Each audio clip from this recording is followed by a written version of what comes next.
May kakilala ka ba o kaibigan na nagbe-birthday every September? Alam mo, sabihan mo na siya na tumakbong presidente ng Pilipinas sa susunod na eleksyon. Nasabi ko lang kasi out of all the 17 presidents of the Philippines, 4 dyan, nagse-celebrate ng birthday every September. Diba? Grabe yun. 4. Sino-sinong mga presidente yon?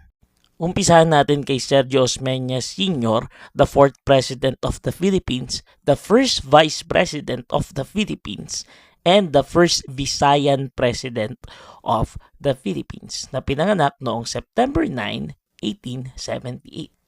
Pangalawa sa listahan natin si President Ferdinand Marcos Sr. na tinaguri ang pinakamahabang panahon na naging presidente ng Pilipinas, 20 years.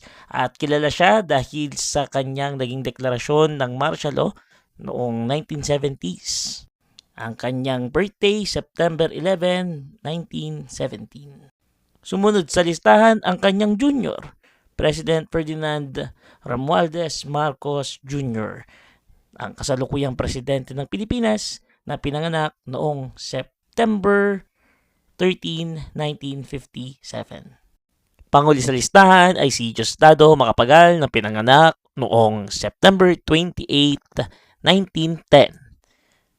Pinanganak siya sa Lubao, Pampanga. So, yun lang. Happy birthday sa future presidents of the Philippines. Follow ka dito sa TikTok.